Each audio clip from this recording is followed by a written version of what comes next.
Welcome to Looking at Lucasfilm, the podcast with a different perspective on the world of Star Wars, Indiana Jones, and all of the other entities that George Lucas, Kathleen Kennedy, Dave Filoni, and Jon Favreau, as well as the rest of the team at Lucasfilm, have dreamed up over the past 40 years.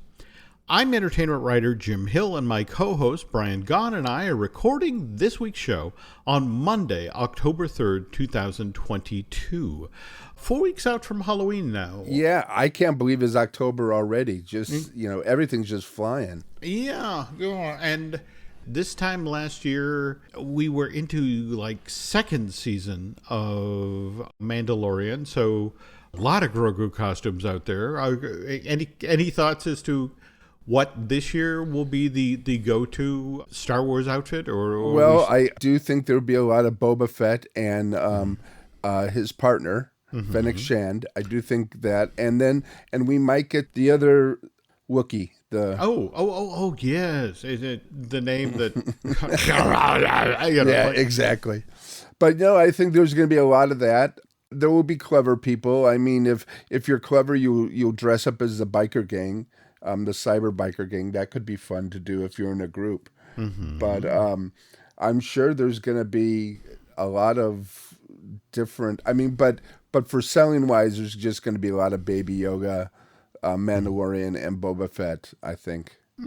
Okay. What do you think? I'm kind of hoping for Peli. I really like Peli. Yeah. Anyway, folks, going to be a short show this week. I'm back down in Orlando. Len and I are working on a project that we can't quite announce yet. Are you helping to clean up Animal Kingdom? Is that what you're doing?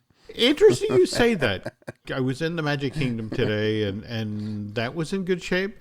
If you're driving around the Orlando area, there's clearly evidence of trees being knocked around and some trees down and that sort of thing. But it's in pretty good shape. But at the same time, though, they got hit with so much rain here. They got 12 inches of rain. Wow. Totally overwhelmed the drainage system. Though, oddly enough, the one place that did not was the drainage system that General Joe Potter, when he was down here in the early 1960s, and the very first thing they built was the drainage system at Walt Disney World, and it held, funneled these millions and millions of gallons of water into the further down into the Everglades. So, well, it pays to do something right. Yeah. You get what you pay for. I guess so, but speaking of the Disney parks and that sort of thing, that when I was down here previously, we're on the Wish, and I do have some thoughts about the Star Wars stuff on the boat. But before we get to that, I want to remind folks the news portion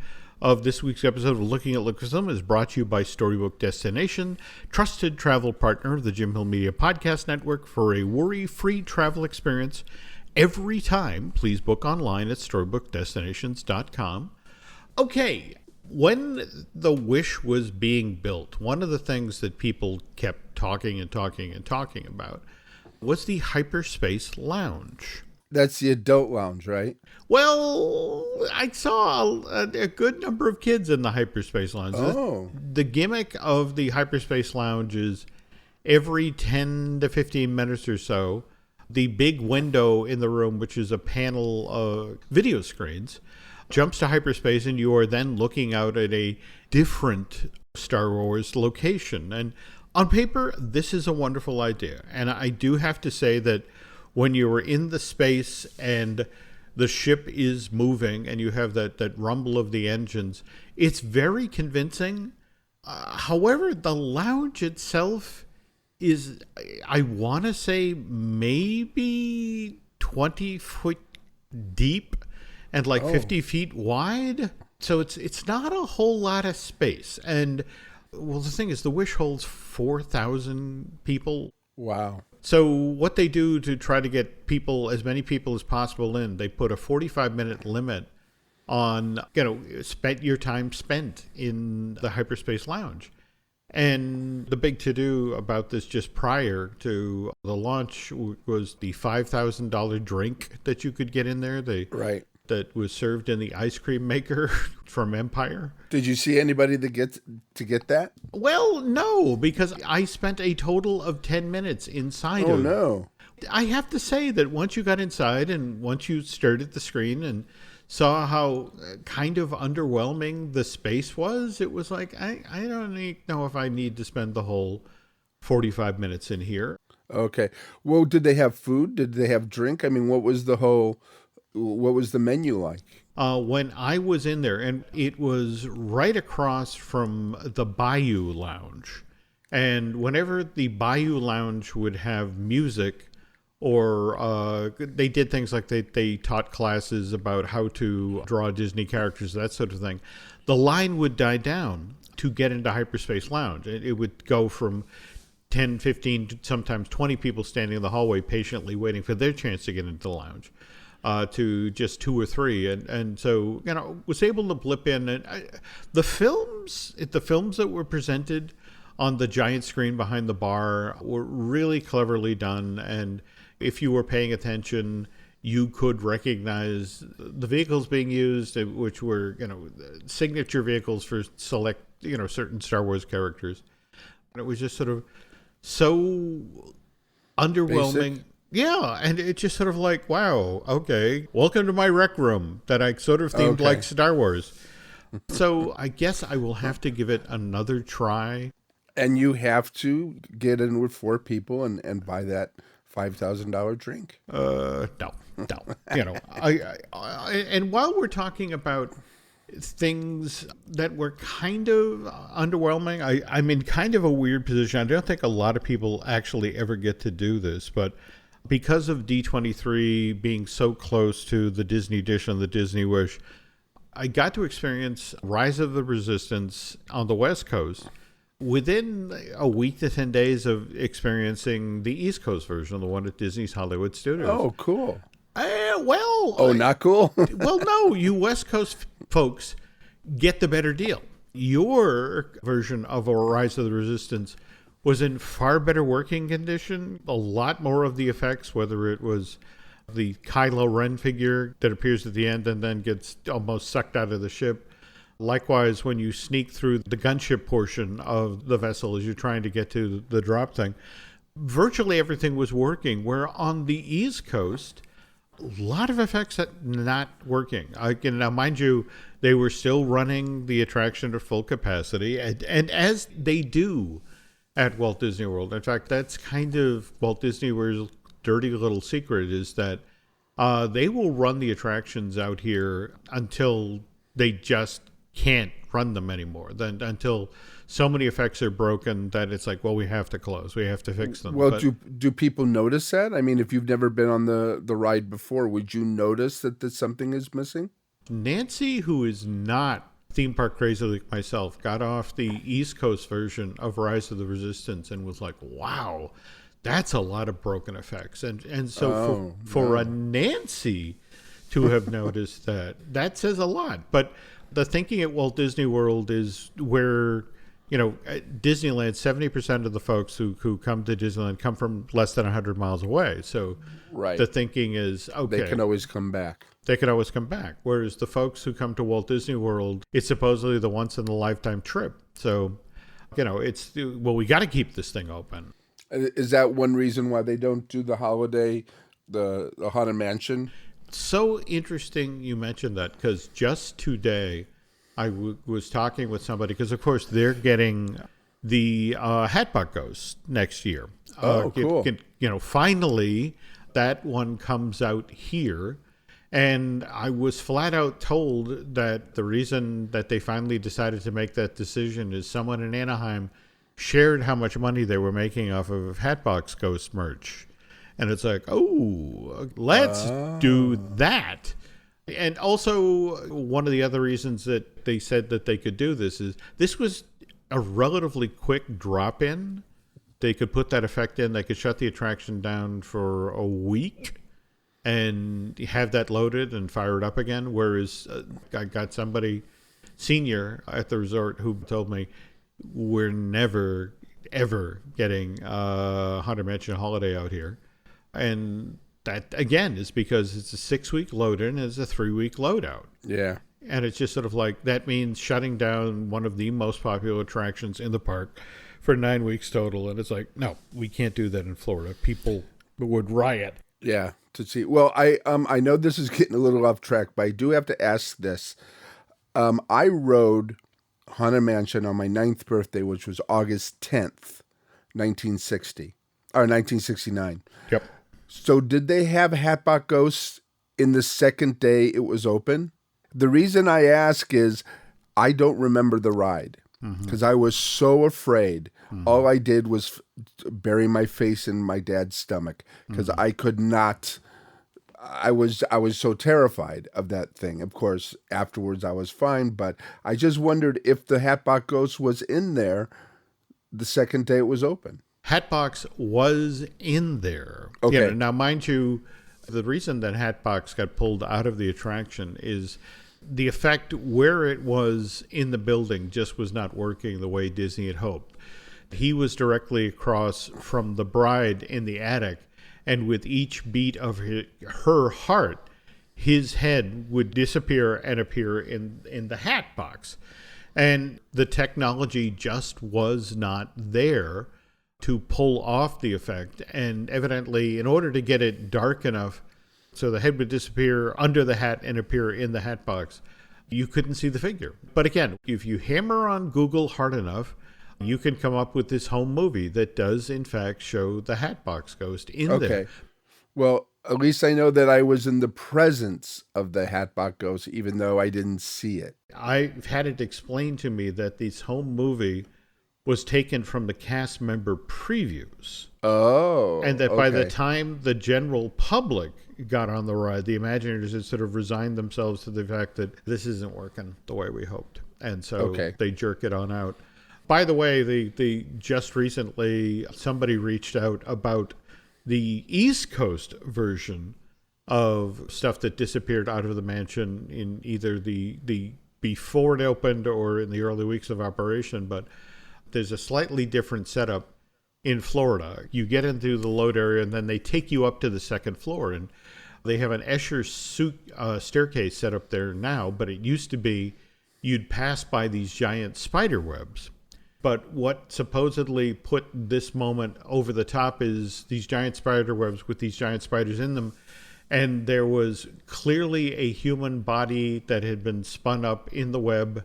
And it had just enough movement to suggest, oh, whoever is webbed up like that is still alive. And you hear it like, and people swear for years that they saw this. And only just recently has a piece of concept art emerged, and evidently an early blueprint that listed giant spiders, web, and victim. So here's the joy, you know, the East Coast, West Coast, we all have our missing chunk of the Haunted Mansion, and I'm on the case to chase down that blueprint and that art to share for a reader who reached out recently. So on the Disney Wish, was there any other Star Wars? Were there characters? Were there, you know, like a little show or anything? Not that I saw, but remember, we are still in sort of maiden voyage, early shakedown for the Wish. And at some point in the future, we will get our Marvel days at sea. We will get our Star Wars days at sea. Okay. But yeah, for now, it was the Hyperspace Lounge, and kind of underwhelming. But like I said, early on, let's give them some time. And there were other aspects of the boat that had the same issue. I mean, for example, people were talking about the Marvel restaurant, which the boat has only, 6 or 8 weeks into doing its cruises, and evidently they've already changed the dinner show up there because it was scaring kids. Oh, no. Likewise, Frozen, the Arendelle celebration dinner, they very early on made a very big deal of the Olaf animatronic that was supposed to be featured in that show. And when we had dinner there that night,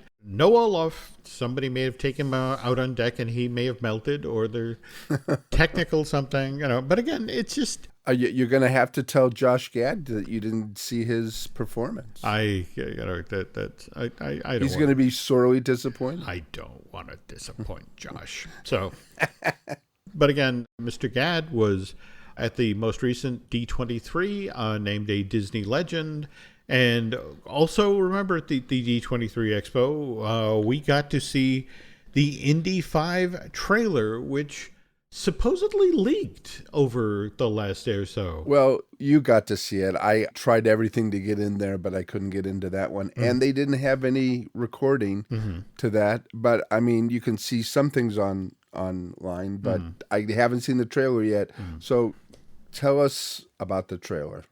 Whatever is out there is at least using the stuff that we saw. So I don't know if somebody in the room managed to get a camera out or that sort of thing, but the whole intro, I missed the desert, I missed the sea, I missed waking up every morning, wondering what wonderful adventure the new day will bring us. And that was Salah, John Rhys Davies saying that. And the response here is correct. Indy saying that those days have come and gone. And Salah's response, perhaps not.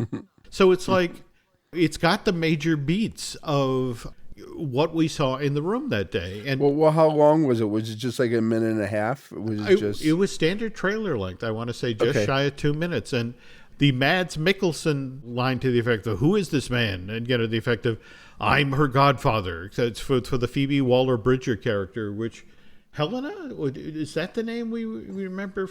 Yeah, Helena. Okay. It sounds right. But at the same time, it's like, again, it bubbled up sometime today, and I imagine Disney, online, and Disney Legal jumped on them like wolves. So it's since disappeared. That's if it's on YouTube, but Devin happens to, he goes to Reddit, and there's people on Reddit that just are very sneaky about it. When Star Wars Celebration was up, he said that he got to see most of the panel trailers, and I said, how the heck do you see that? And he says Reddit. But I'm not a Reddit guy. I don't know how to find things like that.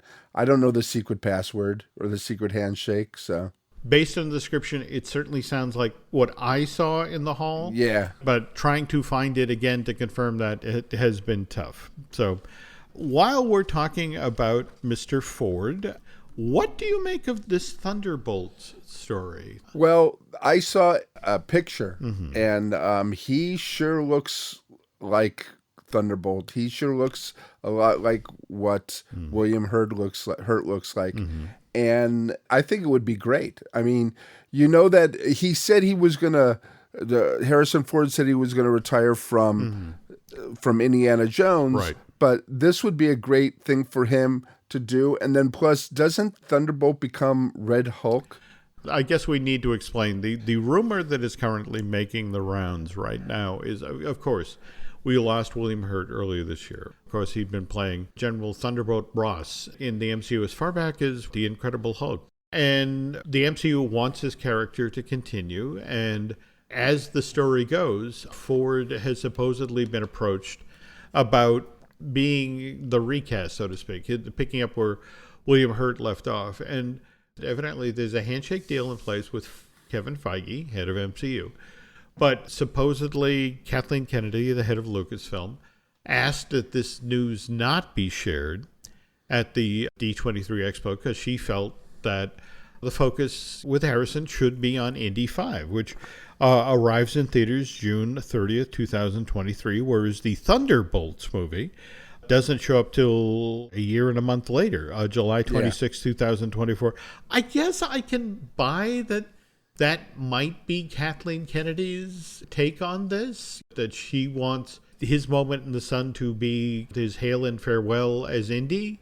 And then after that, if, oh, by the way, he's working with Marvel Studios and being the recast of Thunderbolt Ross, I guess I can understand that. I can too. I can understand it, but I can also understand that I don't think it would have taken anything away from Indiana Jones. No, you're not wrong. And I can see, there's a lot of, let's keep everything close to our vest. It's the mystery box. It's, let's focus on this thing and not the other. I mean, there are things if you remember, Eddie Murphy was nominated for the musical. Oh, yes. The Girls. Dreamgirls. And he got nominated, and everybody thought he was going to win. But then they brought out the movie Norbert. And all of a sudden, his Q numbers went way down because of what a bad movie that was. And he didn't win. And a lot of people thought maybe it could have been because of that.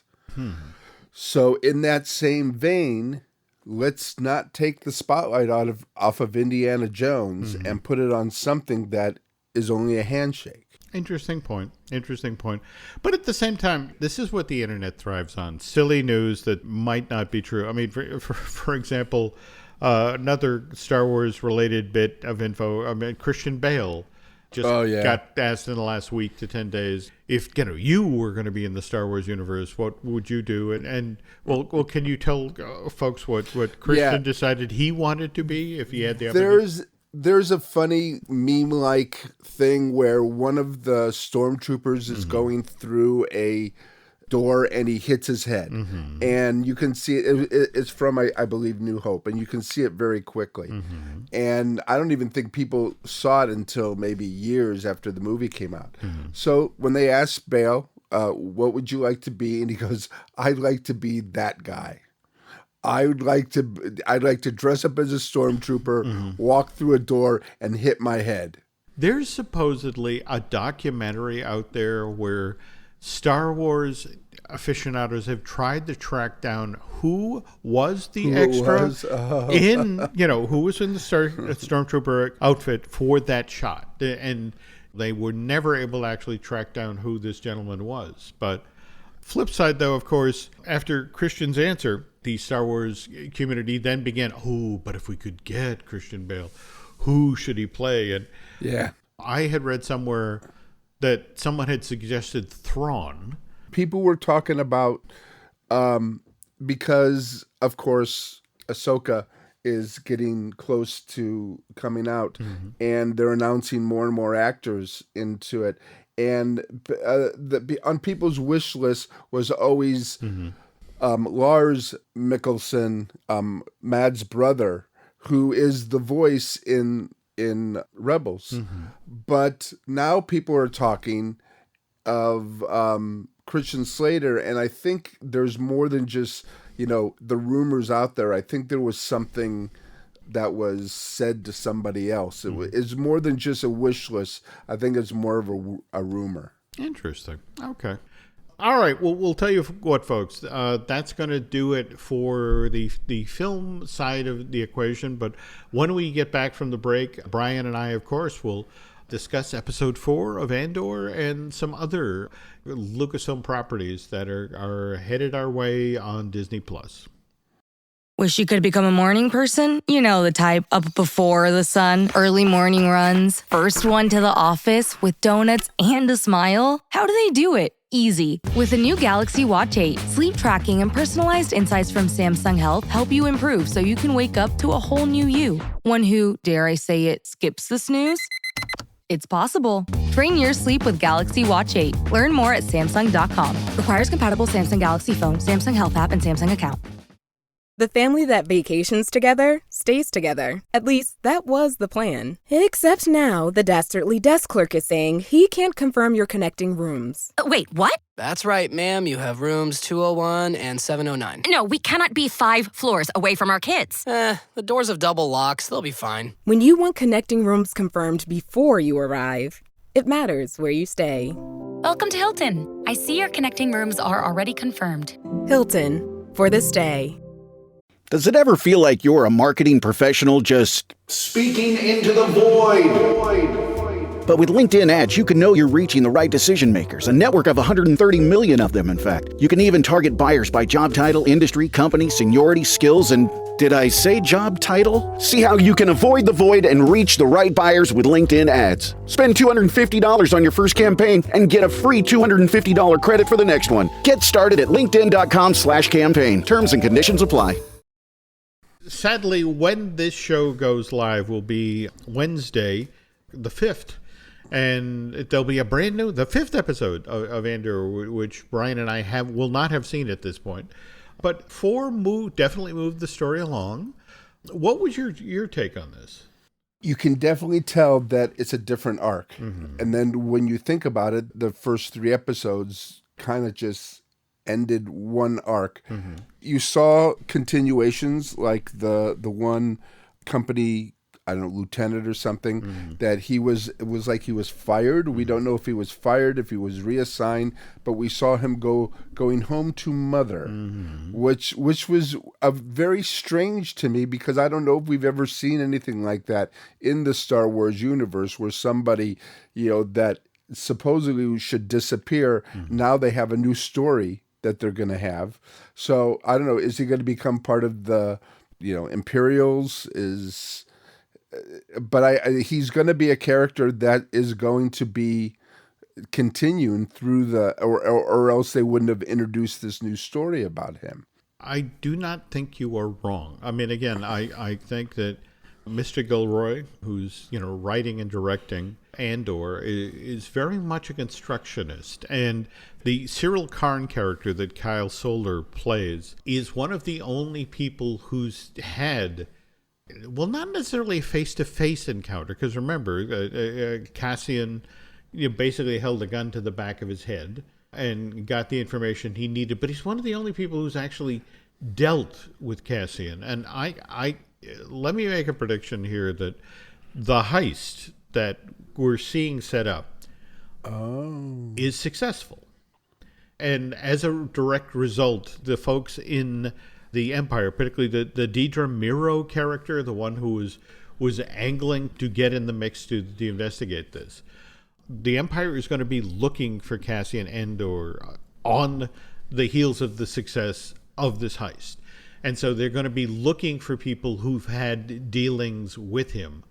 So I would imagine Cyril's going to be pulled back in at that moment, because it's like, who has actually interacted with this guy? Yeah, because if you think about it, with 12 episodes, there probably is going to be 4 arcs. So that would make sense that the next arc will be the heist, and then after that will be more, and then we've got a whole new season next year, hopefully. And yeah, that makes sense. You have to have this.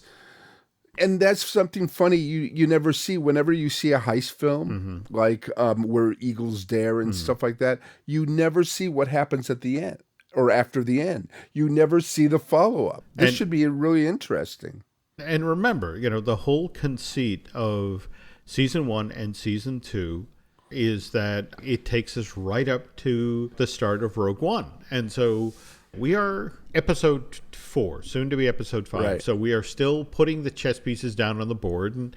And think about what we saw the Stellan Skarsgård's character do. Take on this elaborate disguise as a kind of goofy art dealer. And Mon Mothma, to see her come into the gallery and the two of them disappear into the back. And, suddenly it goes from, I'm getting a birthday present for my husband, to a very serious discussion and how the stakes are so much higher, and it's all new faces and they're clearly paying attention to her, and then to watch her domestic situation where she's got her husband who is clearly just a party guy, so to speak, and likes hanging out with his powerful friends, and these are the people in the Senate who are cutting her off left and right. And you notice also she says that there's somebody else. There's somebody in the wings. There's somebody. Do you have any idea who that could be? The only theory I have right now going forward is the heist is successful, or at least successful enough that the Empire takes notice, and they then begin going back over, well, who's had any dealings with this guy. So I'm going to bet you that the Cyril Karn character, this is what gets him out of Mama's house. Oh, okay. And remember, they established that he returns to Coruscant? Yes. Coruscant, yeah. And they do the whole elaborate thing of he has to take the elevator down to the lower levels of the city. So he's taken a real step back in his life. So I think he will latch on to this opportunity to work with the Empire and do whatever he has to. Well, yeah, but remember Mon Mothma said that she has somebody, that there's somebody that she's been in touch with. And I think that could be either Bail or Organa, or it could even be Princess Leia. Interesting. Because that if it has to set up what happens right after Rogue One, then why not make an introduction to how Princess Leia is part of the Resistance? Well, now, one thing you need to remember, though, that when we meet Mon Mothma Yeah. in Rogue One, she is in the rebellion. She is in hiding. They are as hesitant as they are to for the Rogue One mission to go forward because, you know, the stakes are too high. We could lose what little we have. So, but then don't they give the plans to Leia? Well, remember, meaning that she is probably in the Resistance at this time. I think you're talking about Y and Z. I think we're still talking about D and E. Okay, you're right. You know, because remember, we are 4 episodes in. There are still 8 for season 1, and an additional 12 that we'll get in season 2. So lots of story yet to lots of story, and it's getting into George territory because the politics are coming into this too. Yep. And it really is, especially the room with the who was the Peter Cushing character? Moff Tarkin. Okay. You notice how the leader here, he looks a lot like Peter Cushing. Mm-hmm. He's almost like a brother or a lookalike, but it gives you the feeling, it connects it, at least it did for me visually, with, but they're all in white too, which was very strange to see that. So I just love how they're making it connecting, but it's not. It's its own different thing. It's got the heist thing going on, and those characters are great. Those people on the planet. And I can't wait to see this event that's supposed to happen, this meteor shower. I mean, that's going to be, I mean, they just build up to all these like great things that should be happening. Well, again, that's the thing. Tony Gilroy is no slouch at this stuff. So it's going to be fascinating to see where it goes forward from here. Now, on the other hand, we do have other things headed our way. And in fact, Skeleton Crew, you were just mentioning. Wow. Yeah. They are, it's so funny because The Mandalorian we knew nothing about. And we knew that, we knew what Mandalorians were. But with Skeleton Crew, again, we know nothing about it except that Jude Law is in it. But now they're just like trickling things down. There's a video that you can find on YouTube and everywhere. And it doesn't seem like they've taken it down yet. But what it is, it's a stunt of a speeder, and it's far away so you can hardly see it. It's a speeder, and there's a character that falls off of it. And a lot of people are thinking that it could be the actor Ravi Kabat-Connors, who plays the voice of Antonio in Encanto. And he's rumored to be in this. And I guess in the poster with Jude Law, you see Jude Law's head, but then you see the silhouettes of all the kids, and people are picking out who is who. And they're thinking that that's what they seem to be dressed in the same manner that the guy falling off of the speeder is. And then there's another actress that they've rumored to be, her name is Liana Crater, who was in the Disney show Bunked. So that's what Disney seems to get, the best actors, but they grab somebody from their stable. So it's the whole synergy thing. Like with Ms. Marvel, when you had the best friend and she's a big Disney star. So they just bring in people like that just to, because a lot of kids like familiarity. If they see somebody that they've seen before, then it's like, oh, that's the kid from Bunked or whatever. But yeah, it looks like it's coming out there. And do you know if they're shooting in Manhattan, if they're shooting in the volume? Because they are shooting in LA, right? Because they got that tax write-off. They did. And from the look of the show, this is very apparent. Tony Gilroy made a conscious decision to go with physical sets versus the volume. Whereas it's been suggested Skeleton Crew is a little bigger, a little grander. In fact, that's one of the reasons they chased the tax credit. So one would imagine with that in the mix, probably more use of the volume. But we'll tell you what, let me make some calls. Let me nose around. Let me see what I can find out. But that's still undated, but it's coming in 2023. I think that's supposed to follow season 3 of The Mandalorian, which February 2020. Yeah, that's what I'm hearing. Yeah. Now, there's only Tales of the Jedi in between that. There's nothing else, or we got some kind of date on Bad Batch, didn't we? That was in March, I think. Remember, that also got pushed out to 2000. Oh yeah, that got pushed. Yeah. So yeah. So I'm just saying, after Andor, there's not going to be anything, basically. We still have, well, counting the episode that drops on the day that this podcast goes live. That's right. We got 7 episodes. Though we got 7 episodes. It's not over till December. You're right. Don't pre-dread the ending. Just I'm not. I just want to make sure that I have my Star Wars filled up. Okay. But with the holes in my memory, if I watch Mandalorian season 1 again, I bet I pick up on a lot more things that I missed or forgot. That could be. So, just finding the time to do that, but that would be fun. That would be fun. All right. Well, anyway, folks, that is going to do it for this week for Looking at Lucasfilm. Brian, I know you've got a social media presence. Can you tell folks where they can? Yeah, it's on Twitter, and it's Geek with Children, and children is spelled CHILDRN.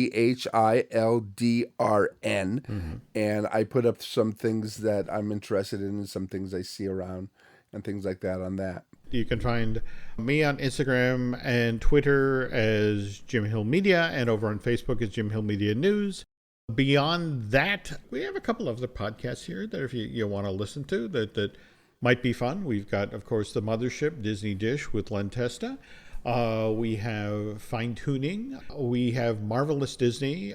And, of course, the show you're listening to today. And by the way, if you could do Brian and I a favor, if you could head over to Apple Podcasts and rate and recommend Looking at Lucasfilm, that would be helpful. If you want to head over to Bandcamp and subscribe, that would be helpful. And that's going to do it for this week. So thanks so much for listening. And on behalf of Mr. Gaughan, we will be back soon.